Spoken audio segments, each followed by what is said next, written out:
दोस्तों, आप सभी महामाई जगदम्बा देवी दुर्गा के बारे में तो जानते ही होंगे।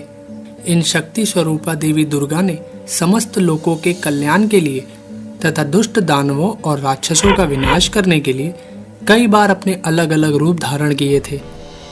भगवती देवी दुर्गा आज भी समस्त लोकों में अपने भक्तों का कल्याण करती हैं।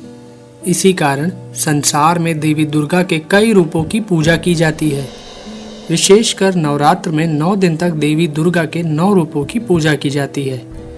तो चलिए आज अपने एपिसोड में हम देखते हैं कि नवरात्रों में देवी दुर्गा के किन किन रूपों की पूजा की जाती है। दोस्तों, देवी दुर्गा को माता पार्वती का ही एक रूप माना जाता है, इसलिए नवरात्र में पहले दिन इनके जिस स्वरूप की आराधना की जाती है उसका नाम है शैलपुत्री।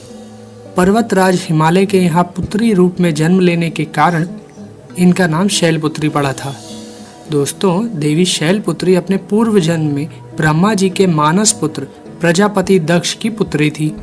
तब इनका नाम सती था और इनका विवाह भगवान शंकर जी के साथ ही हुआ था। परंतु देवी सती ने अपने उस जन्म में अपने पिता के यज्ञ के हवन कुंड में अपना दाह करके शरीर त्याग दिया था। देवी सती का दूसरा जन्म शैलपुत्री के रूप में हुआ और इनका विवाह भी भगवान शंकर जी के साथ हुआ था।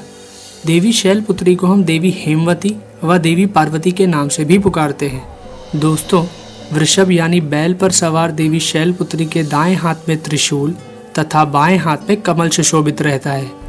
इनकी उपासना करने से मनुष्य को अनंत शक्तियां प्राप्त होती हैं। दोस्तों, नवरात्र के दूसरे दिन माँ दुर्गा के ब्रह्मचारिणी स्वरूप की पूजा की जाती है। यहाँ ब्रह्म शब्द का अर्थ है तपस्या। ब्रह्मचारिणी अर्थात तप की चारिणी, तप का आचरण करने वाली।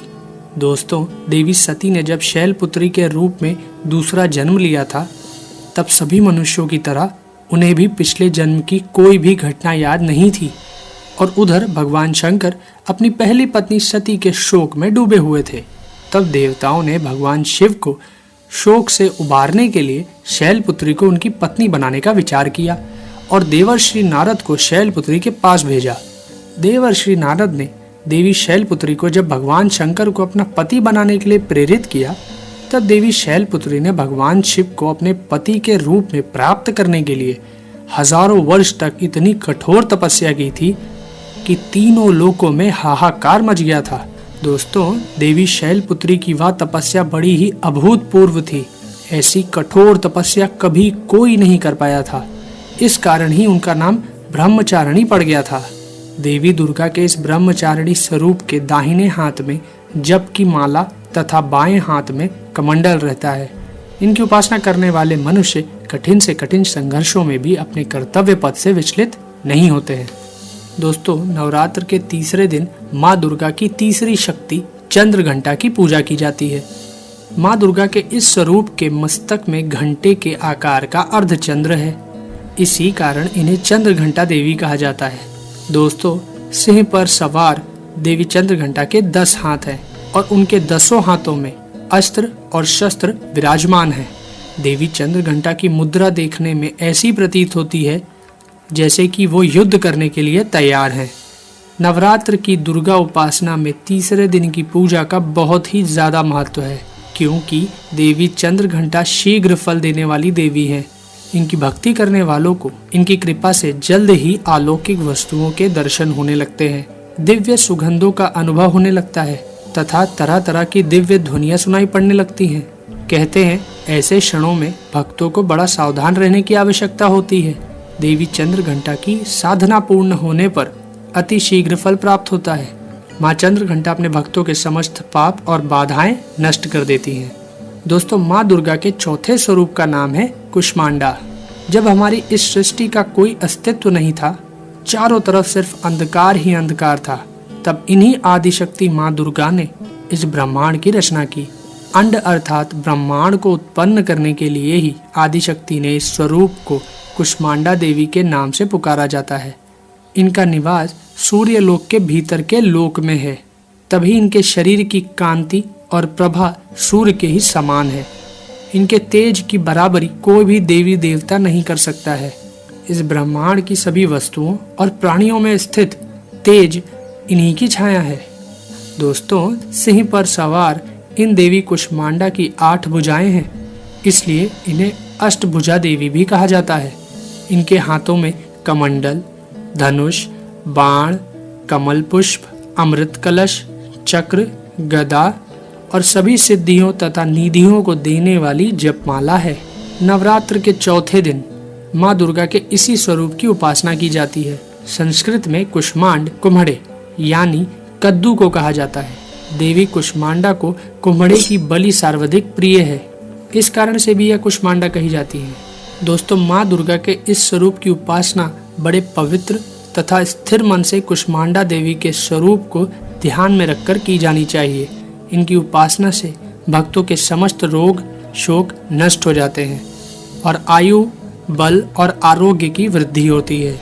दोस्तों, नवरात्र के 5वें दिन माँ दुर्गा के जिस स्वरूप की पूजा की जाती है उस स्वरूप का नाम है स्कंद माता। दोस्तों, भगवान स्कंद कुमार, जिन्हें भगवान कार्तिकेय भी कहा जाता है, उनकी माता होने के कारण माँ दुर्गा के इस 5वें स्वरूप को स्कंद माता के नाम से जाना जाता है। इनके विग्रह में भगवान स्कंद जी बाल स्वरूप में इनकी गोद में बैठे होते हैं।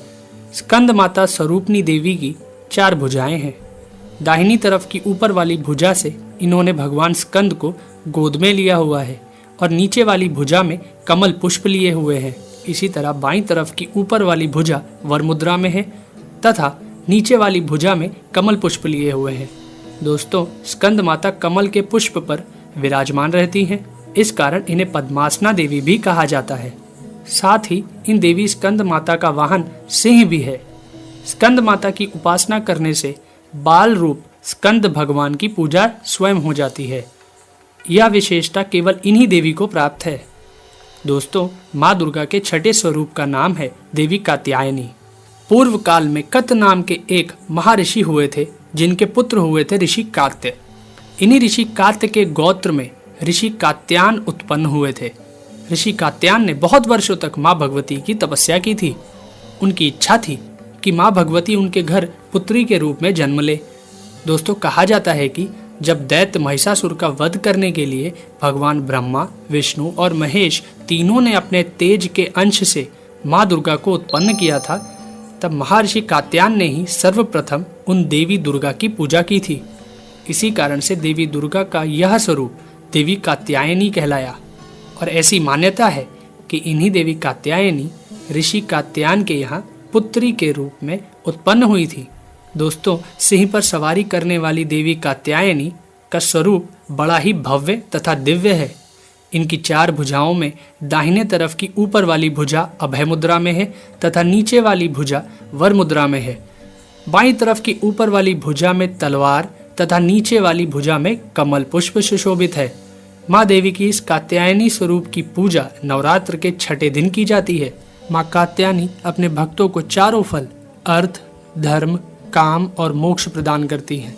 दोस्तों, नवरात्र के 7वें दिन माँ दुर्गा के कालरात्रि स्वरूप की पूजा की जाती है। देवी कालरात्रि के शरीर का रंग घने अंधकार की तरह काला है। सर के बाल बिखरे हुए हैं और इनके 3 नेत्र हैं। इनकी नाक से अग्नि की भयंकर ज्वालाएं निकलती रहती हैं।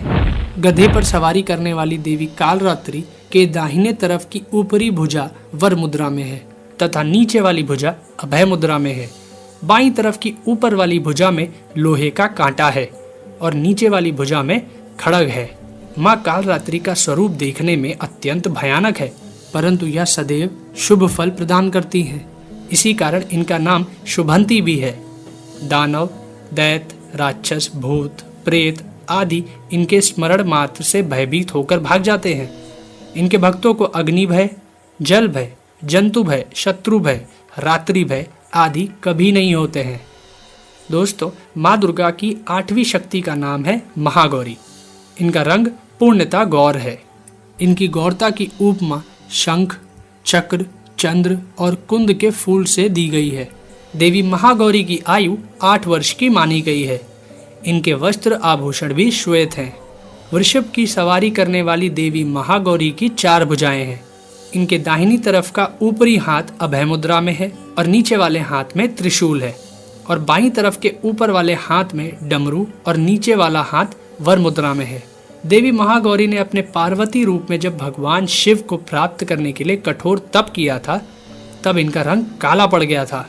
फिर भगवान शिव ने इनके शरीर को गंगा जल से मलकर धोया तो इनका शरीर विद्युत के समान कांतिमान हो उठा। तभी से इनका नाम महागौरी पड़ गया था। नवरात्र के दुर्गा पूजा में 8वें दिन देवी महागौरी की पूजा की जाती है। देवी महागौरी की उपासना से सभी पाप नष्ट हो जाते हैं। भविष्य में कभी पाप और दुख भक्तों के निकट नहीं आते हैं। माँ दुर्गा की 9वीं शक्ति का नाम सिद्धिदात्री है। यह देवी सभी प्रकार की सिद्धियों को देने वाली है। देवी सिद्धिदात्री की कृपा से ही भगवान शिव का आधा शरीर स्त्री का हो गया था और वह संसार में अर्धनारीश्वर के नाम से जाने गए थे। सिंह की सवारी करने वाली देवी सिद्धिदात्री कमल के पुष्प पर भी आसीन होती हैं। इनकी 4 भुजाएं हैं, जिसमें दाहिनी तरफ की नीचे वाली भुजा में चक्र तथा ऊपर वाली भुजा में गदा विराजमान है तथा बाईं तरफ की ऊपर वाली भुजा में कमल पुष्प तथा नीचे वाली भुजा में शंख है। नवरात्र की दुर्गा पूजा में 9वें दिन देवी सिद्धिदात्री की पूजा की जाती है। देवी सिद्धिदात्री की उपासना पूर्ण कर लेने के बाद भक्तों की सभी मनोकामनाएं पूरी हो जाती हैं।